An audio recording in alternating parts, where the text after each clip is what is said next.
What would happen if I took a chance? It's always hard at first glance. I don't wanna, but I know I gotta do it. The truth is hard to swallow. I think I'll chew it. A few years ago, I started writing a fictitious story based on my time as an educator. It is called Taught, and the story was partially inspired out of anger and frustration fueled by burnout. Okay, actually, it was more than partially inspired by anger and frustration. But Taught has also become a vehicle for me to tell what I thought at the time, and in some ways continue to think, was and is the real story of teaching. I now realize that my perspective is not everyone's perspective, but there are some pieces of Taught that resonated with many educators. This podcast is an extension of that story, and I, a former teacher, will interview other educators asking them to share how they really feel about the current state of education. Why are so many teachers burn out? Why are so many, like me, leaving the field? We likely won't solve any problems or come up with any solutions, but we can create a community of voices that maybe begin the conversation around how educators can take back teaching. I'm Melissa LaFour. Welcome to Taught, the podcast.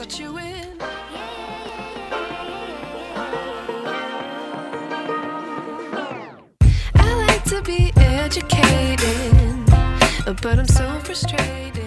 Hello to my loneliness.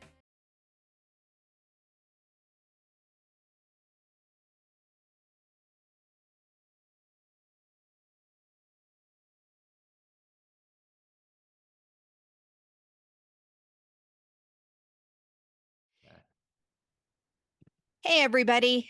It's Melissa, and I have a statistic to share with you before we start today. According to Campus Safety, an online magazine, author Amy Rock writes in an article titled College Faculty Burnout, the Statistics and Solutions, that more than 50% of college faculty and staff have considered quitting due to burnout, increased workload, and stress. That was published February 16th, 2024. And I am lucky enough today to have a university professor with me to give his perspective. Let me introduce you to Dr. Joseph Lichter. He is the director of the Office of Pre-Health Advising and also an associate teaching professor in the Chemistry and Biochemistry Department at Florida International University. He is driven by a desire to help cultivate within young people their strengths, passion, and career goals. He has a chemistry PhD with a background in protein chemistry, antiviral medicines, and chemical education. His focus is helping to prepare and support the next generation of doctors, dentists, physician's assistants, and other health professionals through education and advising.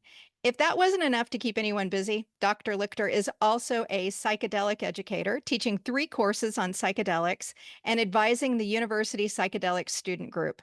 Additionally, he is a part-time endurance sports coach and ultra marathon runner himself because, well, one doesn't want to be bored, right? I feel fitter just having read your bio. Professor Lichter, thank you so much for coming on the podcast. Thank you so much, Melissa, for having me. So, how long have you been teaching and what made you want to become an educator? Well, first of all, anytime someone reads my bio, I usually realize maybe I am doing too much. Maybe that's part of the problem. I've been teaching at FIU since 2009, and I started out as an assistant teaching professor and was promoted to associate. I actually, in reading the bio, I'm currently a full teaching professor that was promoted back 4 years ago. And why did I become an educator is a really good question. I feel the longer time transpires from when I started teaching that I forget the actual, train of experiences that led to this. I can say that when I was young, I really enjoyed reading. I really enjoyed school. I had relationships with teachers that I felt were impacting, and at a young age, I was involved in a youth organization that was related to my religion, and I used to promote I used to be part of the educational programming, even at a young age, like 14, 15. So I think what happened was when I was in college, I jumped around to a different major almost every year. I started as political science, then I was a history major, then I was environmental science, then I was environmental chemistry. And I just constantly, I loved everything, but I wasn't sure of what I wanted to do. And um, landed on pure chemistry because I was good at it and I enjoyed it. And it also kind of opened up a branch to say, well, maybe I could do pharmaceuticals, maybe I could do medicine, maybe I could do patent law, who knows. And then I went to graduate school for chemistry, and it was really there, probably around 2003, 2004, that I saw as a graduate student, they have you teach generally in the natural sciences, they have you teach laboratory sections of courses. And I really found strength in that. It was a reminder that I really enjoyed teaching. And the laboratory work was fun, but it wasn't necessarily as fulfilling. So I think it was really recognizing my strengths in the sciences and then recognizing my passion for teaching that eventually led me to stay on that path of teaching. So.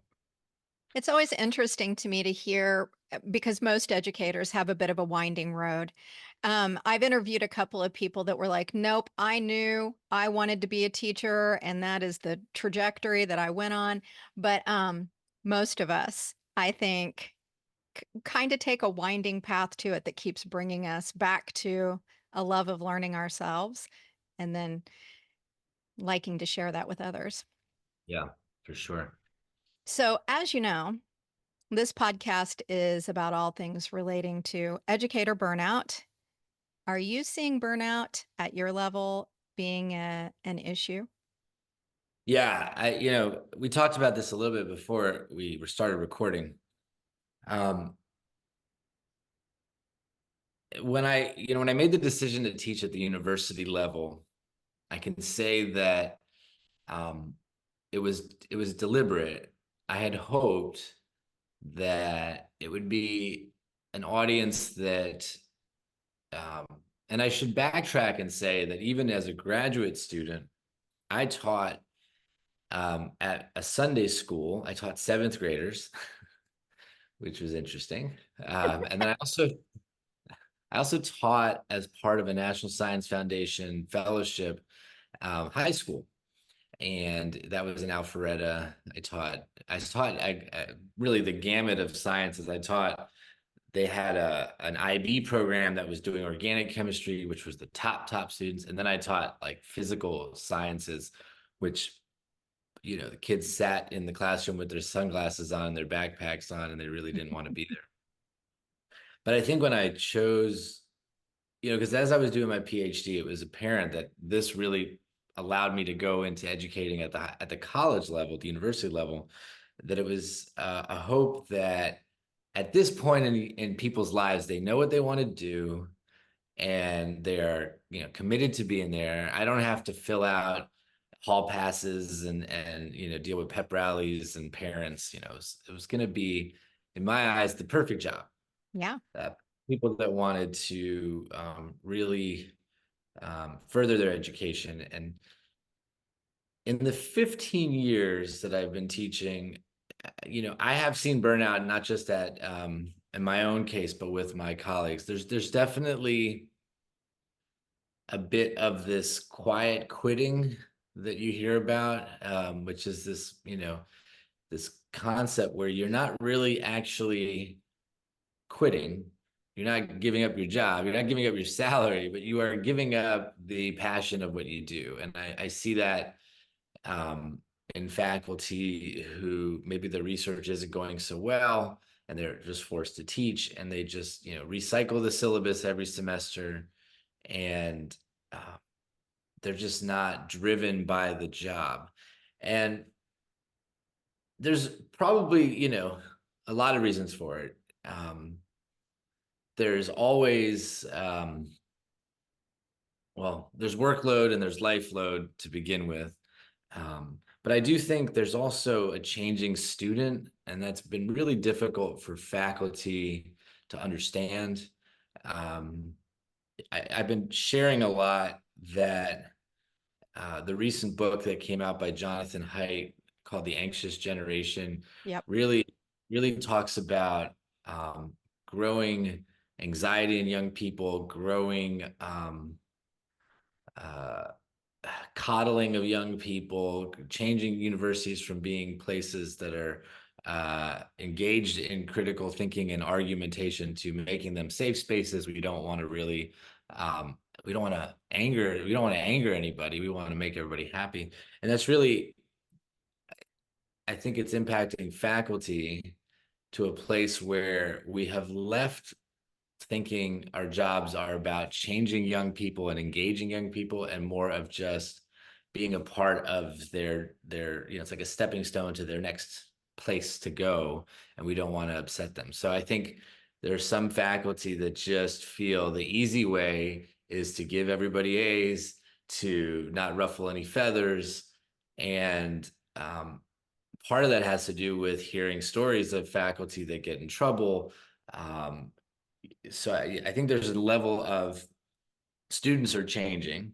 And for those of your listeners that have not read Haidt's book, he kind of talks about the phone generation creating a different type of student, a student that doesn't know how to communicate as well, has not interacted with people as much as interacted on the phone, and as a result comes to the classroom probably unprepared to engage with 50, 60 kids in the class.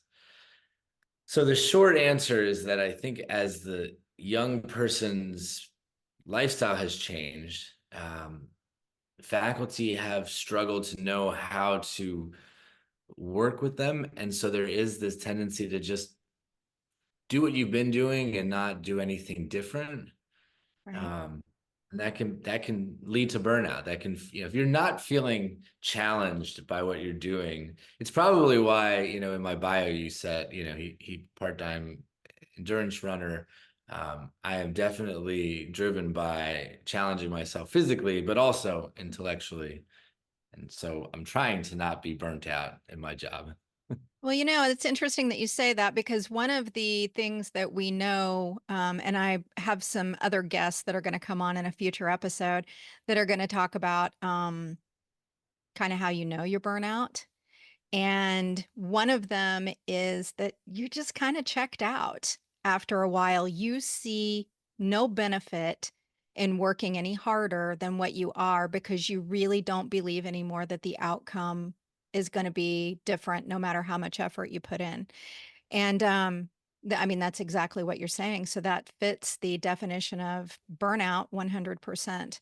And I love Jonathan Haidt's work. I will link the book and a couple of articles that I've read here recently. He's kind of making the circuit right now because of his book. And I think that all of us see it's a bit of a alarm bell, I think, for educators, parents, and those kids that did grow up with the cell phones because they're wired differently and in ways that do cause them a lot of anxiety. It's a little bit scary, actually. So I'm glad that you mentioned that. Yeah. Yeah, well, I was kind of anticipating that you were going to say that college educators are burnout. I think that that's kind of what's interesting about having someone at the university level come on the podcast is we all in education we drive one another, right? We used to have these, I forget what they called them because I taught at the middle school level. So we're sandwiched right in between high school and elementary. And later I taught at the elementary level. But when I was at the middle school, it was some kind of vertical meetings, is what they called them. So we were supposed to meet with elementary educators and high school educators. I was language arts, so that meant reading and writing, right?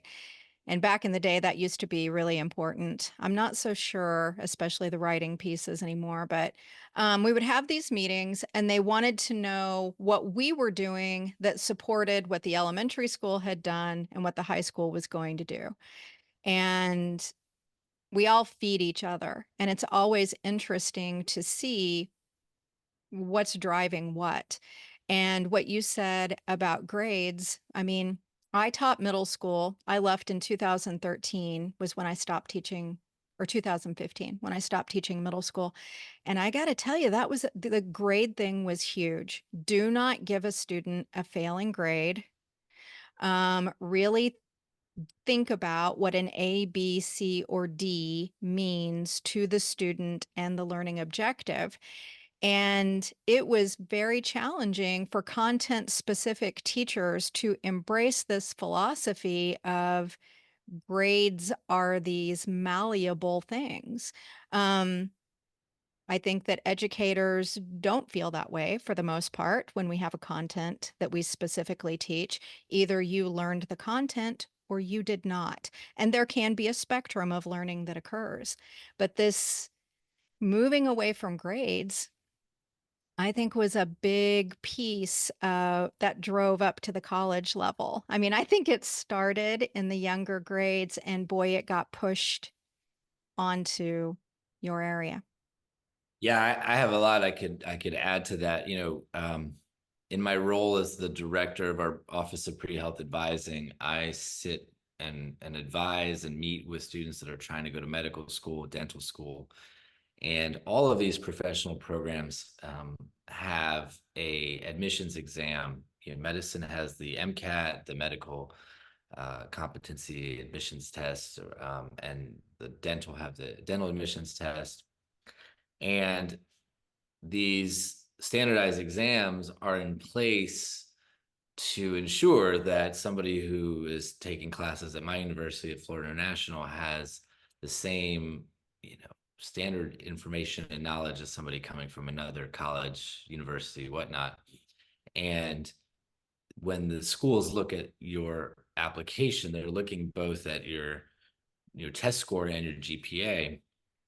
And in the last, 5 years that I've been in this role, I have seen the average score on all these tests go down. And I have seen the GPA stay flat at, high scores, right? So there's this seemingly disconnect between what the students are getting in their classes and what they're getting on the standard exam. And as much as I would love to say, well, standardized exams are the problem, I don't think so. We've done some analysis in the university with some of my students, looking carefully at their MCATs and their grades, and we've seen that almost all of our students get A's in physics across the board, and it can't be that everybody is, at the top of the class. It just seems like maybe everyone's getting A's, and that's a problem too.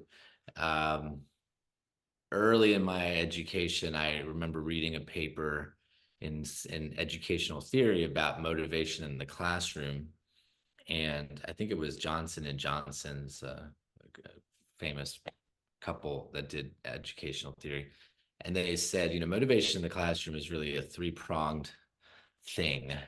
You have to have material that's interesting, so it has to be, when the student comes to class, it's got to be something they're going to be awake for, and the authority in the room actually has to be the student, because if the student just comes and they listen to you talk about something cool, they'll check out. But if they're digging into the work and they're synthesizing stuff and presenting and thinking on it, they're going to be involved. And then the final thing is the grades, and the grades have to be motivating in that you can't give everybody A's, because if everybody got an A, then it means that the person who worked, very little compared to the person that worked a lot, there's this the students will quickly recognize they don't have to work very hard. They'll become lazier. You can't give everybody C's and D's, because then those who work really hard are going to give up and say, I'm sorry, there's no way I'm going to get that. So you have to have a grade system that really measures effort and performance, and it has to be done properly. So yeah, I see, based on those three prongs, the curriculum, the authority, and the grades, I do see that in a lot of the college classrooms, the grades are just completely inflated. I see that we are tending to move more towards student-centered learning. That was really a catchphrase for the last, I don't know, 10 years or so. But I do think we struggle to keep things interesting, not because professors don't try, but because we compete with the phone. I have been in my classroom doing cool things, I promise you. At least I think they're cool. And then I will walk through the aisles, or I have students walk through the aisles, and you see kids on Netflix in their seat. And at the university level, it's a fine line between wanting to be the disciplinarian and just remembering that this is their choice, and I'm not going to go through the aisle and take people's computers away from them. But I think we struggle. Grade inflation is an absolute serious thing, and some of my colleagues recognize that when they are being evaluated, one of the things we are looked at is our student evaluations. Now they're not looked at without looking at your GPA as well. So you really want to have a good balanced GPA and high evaluations. But some faculty just they get in the habit of just wanting people to be happy. Yeah. If students are happy, and it's almost like in the medical world, right? I've had my students, they'll tell me, I'll ask them, what's success as a doctor? And they say, well, I want my patients to be happy. And I said, think about that. If your patient has to go through chemotherapy, they're not going to be happy. Right. You want your patient to be, healed. You want your patient to be healthy. And we should want our students to be educated, not just happy. And I think that may be where the greatest disconnect in education is trying to appease children or trying to appease students, and in the process, reducing the level of education. Well, you've hit on some really interesting things there because, again, in some other episodes that I'm doing, we've done some research around, is there a personality that's drawn? And we originally started with to education, but it's really those helping professions. It is your doctors. It is your, people who want to help. And one of the things that they have a lot of wonderful, wonderful things that make all of us helpers. We're usually pretty driven. We're pretty in tune. We're people. However, one of the other things that they have is that they tend to be people pleasers. And so that goes to that happiness thing that you're talking about. If we're trying to please people, that doesn't leave any room for them to build resilience and to, which I know is a buzzword that people roll their eyes at. But man, I got to tell you, I don't see a lot of resilience in the classroom. And I haven't taught for 2 years, but I feel like I could say I don't think things have changed much. People were, and these were fifth graders, but even when I went to college myself, because I went to college late in life, we had a whole class that was nothing but remedial writing that everyone was being made to take because they were trying to level just the writing foundation for all the students that were coming in so that at least there was a springboard there. So Yeah. that I think speaks to, and students were destroyed when their when their writing was corrected or they had to redo something. And I hear this in all the podcasts that kids don't have the resilience to not get the A. Yeah.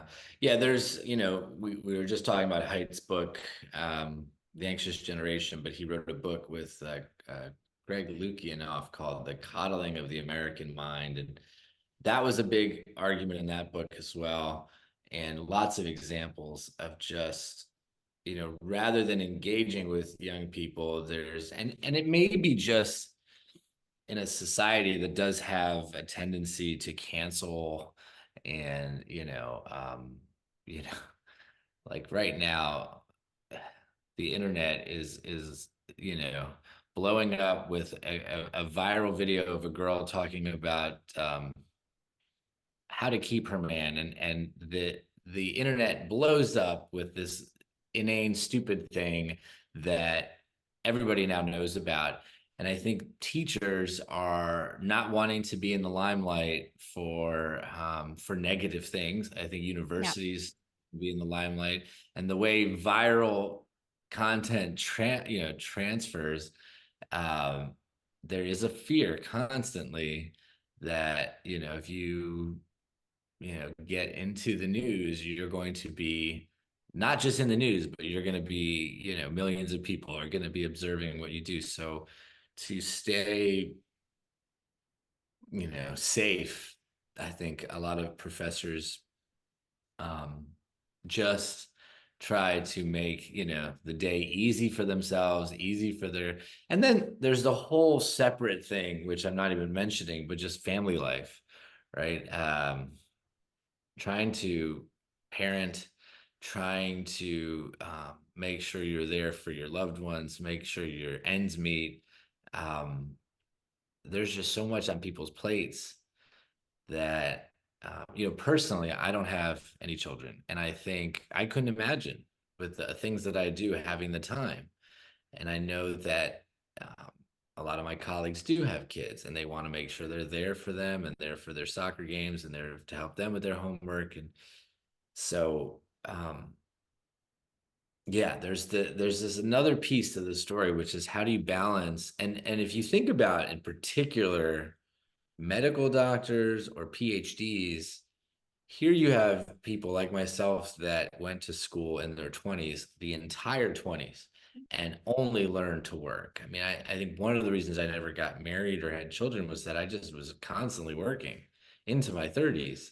And at that point, you start your career, you you've been trained, you are now a machine. I need to prove myself to this group of people, right? That's how you get a PhD or an MD. You have to prove your worth to the boards, the higher ups. And now when you start work, you're still trained to say, okay, it's okay to work on Saturdays and Sundays. And I think that's a problem. I think probably early on we have to sort of create, maybe in the high schools, maybe in the elementary schools, a period of just rest, or a period that talks about family and talks about other things. I feel like there was a period in time when we did have physical education and music education, and then we moved away because STEM was so much more important.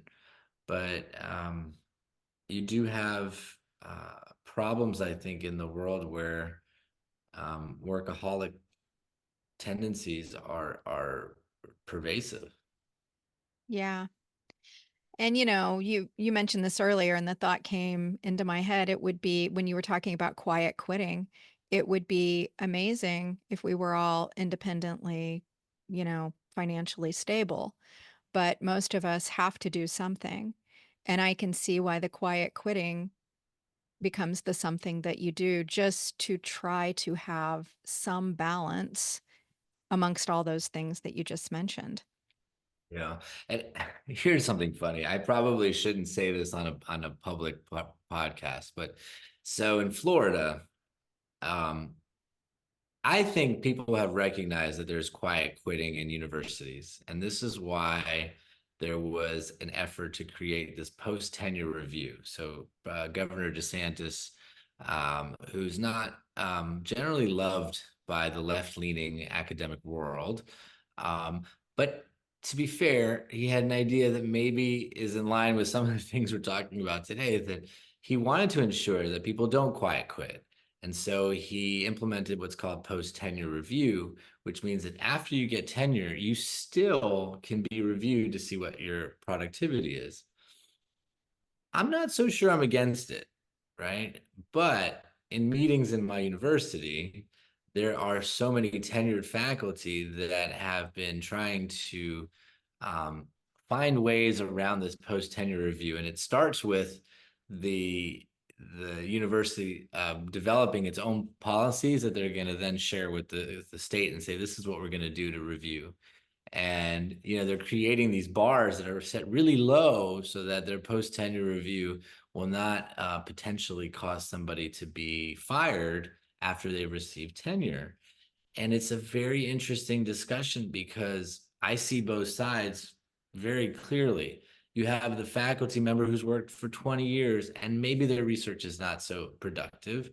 that they don't want to lose their job and they're going to try to continue to be a good teacher and do their research, but they don't want to be, they chose this path because they wanted that security. That was one of the main draws for a lot of people to go into academia. But then you have the state saying, we don't want people being paid that aren't working their best.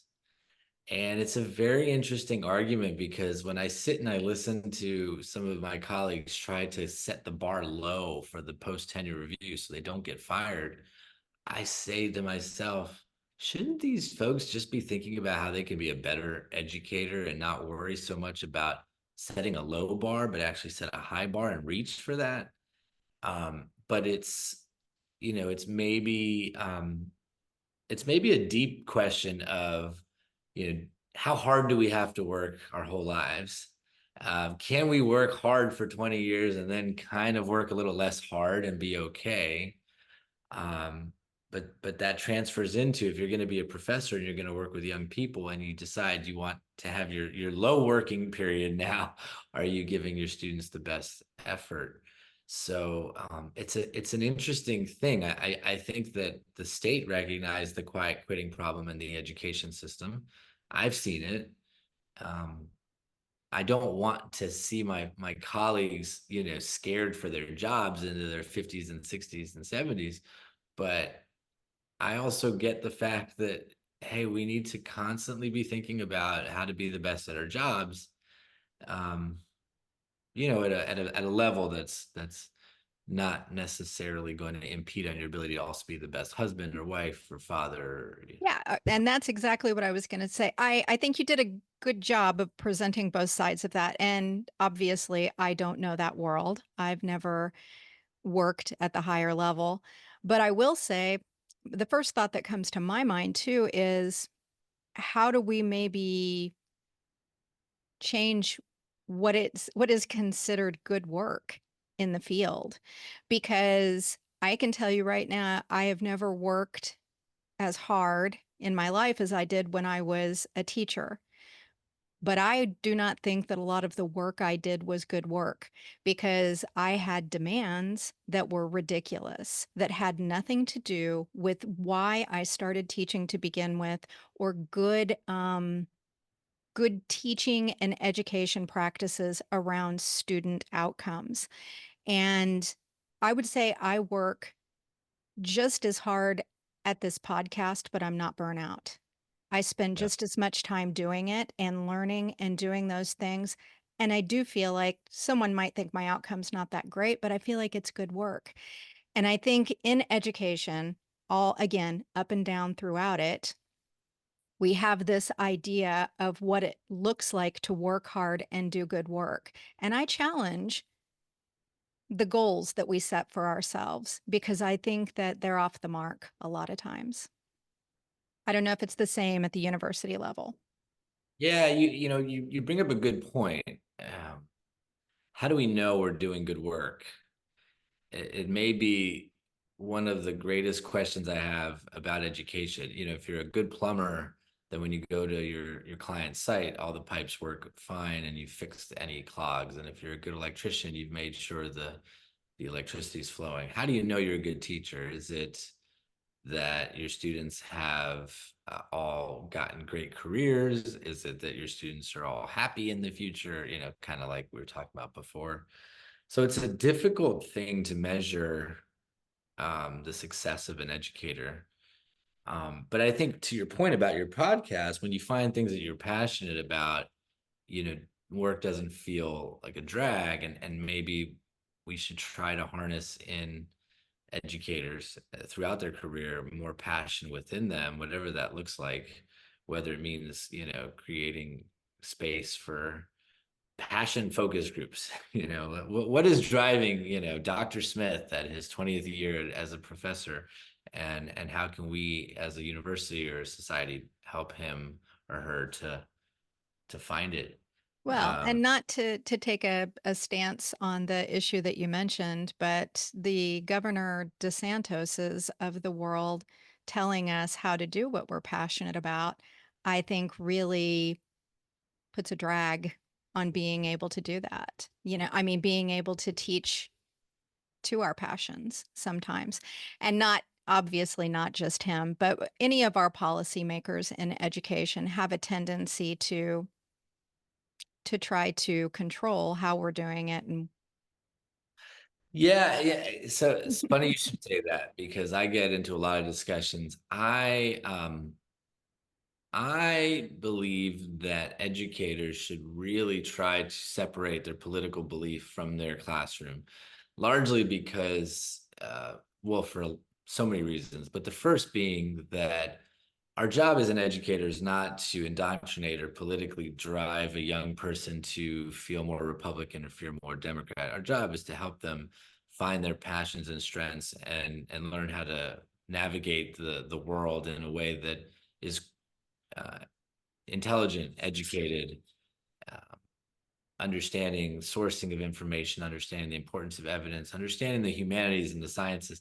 It does not require us to have them pick a president or pick a side. DeSantis gets a lot of flack, and it's interesting because there are things I agree with him and there's things I disagree with him. And in particular, you just mentioned the idea of sort of meddling with academia.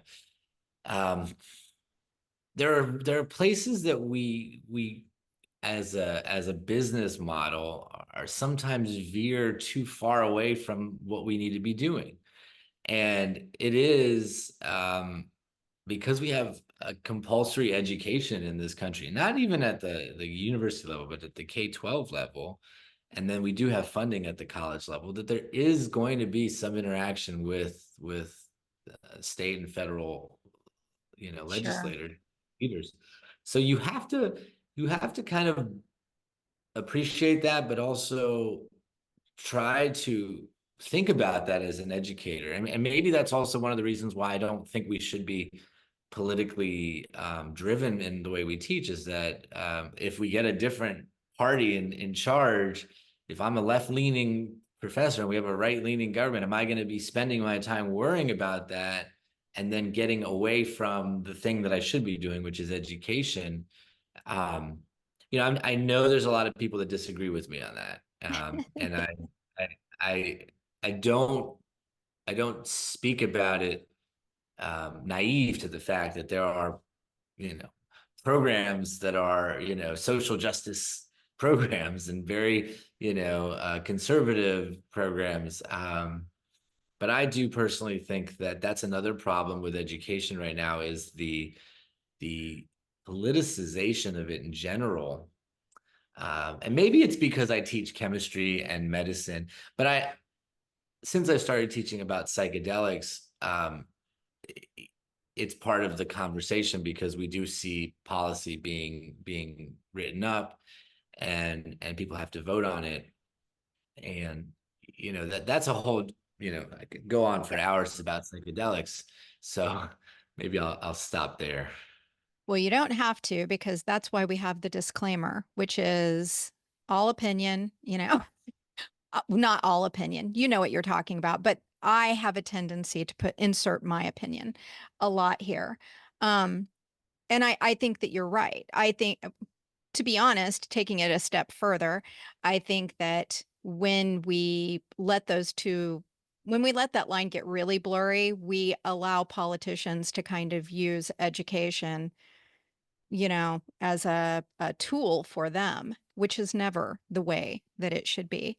And sadly, I think we find ourselves there a lot. So I think you made some really good points there. And I'll give a very clear example. In 2023, there was a group in East Carolina that published a paper in a chemistry education journal that it suggested that they had developed a course to teach chemistry with a feminist perspective. And in their abstract, they wrote that this course will dismantle white supremacy in chemistry. And I publish in this journal regularly, so I read that paper. And as I read that abstract, I was like, well, where is white supremacy pervasive in this field? I'm in this field, I don't see that. So I read through the paper, and nowhere else in the paper do they mention white supremacy again. They don't even, you could hit Control F, put supremacy, you'll never find the word again. And a colleague and I wrote a rebuttal and said, look, as chemistry educators, we recognize that there are problems in the world, but in the classroom in chemistry, you're only making more problems if you make it about race. That it's not a space that, hydrogen is hydrogen. Doesn't matter what color your Right. skin color, doesn't matter your preference. The key thing is that we need to think about ways to be better at educating on chemistry. And sometimes when we start to try to politicize it, we actually are making it more difficult for young people to get the basic fundamental understanding of this field. Now, our governor here, DeSantis, he kind of waged a war against DEI and wokeism, and some of the methods that he did. He had like banned certain books and banned certain phrases and stuff like that. Whatever. Not even that he banned phrases, but he kind of wanted to stop some of the programs that were being done. I think that censorship on either side. So if one side of the coin is trying to remove books or remove ideas or not engage with the other side, that's wrong too. So I say that because I agreed with DeSantis in that we probably need to be careful about too much discussion about race politics, especially in fields that don't need it, right? I give the great example of like toothpaste is excellent. Toothpaste helps us reduce cavities, but if you put toothpaste in your dinner food, it's not necessarily great. And so some things in the education system are driven by, trying to put toothpaste in everything and it's not working. But you don't want to completely get rid of toothpaste. You can't delete, it's going to be bad if we try to remove it from our bathroom cabinet. And so again, this is where I kind of try. I think when I tell people about my political leaning, I say I'm an extreme middleist because I think we don't want to be driven by, the right is right or the left is right. We need to kind of find a way. I don't think that it's right wing of me to say let's keep race politics out of chemistry. And I don't think it's left leaning for me to say, let's not ban books, let all the books. I think it's just kind of the right way that says, there are things that we shouldn't be doing.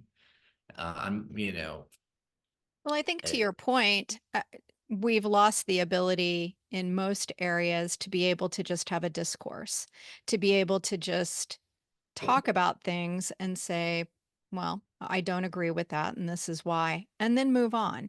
Or I do agree with this, and this is why, and then move on. It turns into, everything is turned into a polarizing event where someone has to be right. And and that I think is where we get in trouble. yeah, and I think the biggest thing is that young people are believing that's the way. Yeah. See it with my students that they're visualizing the world as it's white versus black, it's indigenous versus advanced societies, it's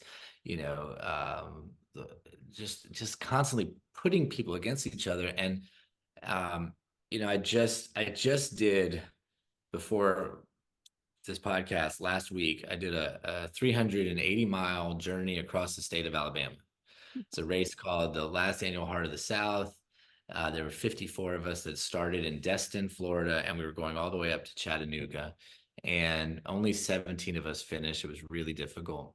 But the one thing I told everybody is that as I went through the state of Alabama for 9 days, all I saw were Americans of all backgrounds that were kind, that were curious, that wanted to help a stranger, and it didn't matter their gender, their color, their religion. I mean, we met everybody in Alabama. Like, you kind of, you think Miami, where I live now, or big cities, yeah, they're diverse, but how is Alabama such a diverse place? It is. The US has people of all backgrounds who stayed in a tiny little motel in Elba, Alabama called the Riviera. Definitely didn't look like the Riviera, but it was run by this small Indian family who was living in the southern part of Alabama. Very kind people. Went to Montgomery and had lunch, in this just amazing farmers market cafe that was, all different types of people. And and again, it's that was such a reminder to me that we are not so different. Doesn't matter, where we're from, where we were born, our color of our skin, our sexual preference, our ethnicity. We're human beings. Yeah. We genuinely want to wake up, enjoy the day, be valuable, be good to our loved ones, have some good food, not be sick, not feel like we have to fight to protect ourselves. Like that's all we want. And the students should learn at the K through 12 and university level that education is this thing that will help them to enjoy their day. Like enjoy, work shouldn't be just about a paycheck. It should be you find your passion, you do something you like. And so we need to not, let the forces of, you know, um, us versus them, which I just see it pervasive in the news. I see it pervasive everywhere. I wish I knew.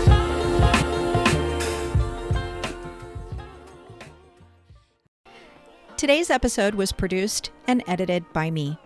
The theme music is by Otis McDonald featuring Joni Inez. But I'm so frustrated. If you know someone who might enjoy these conversations, please share the podcast episodes as much and as often as you can.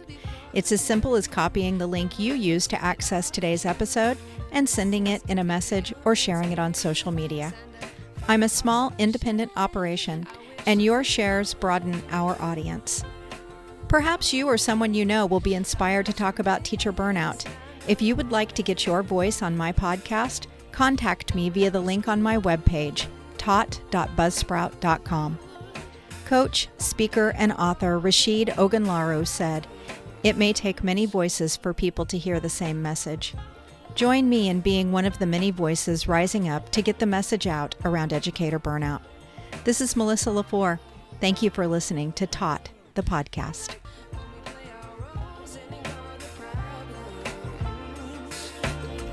I wish I knew.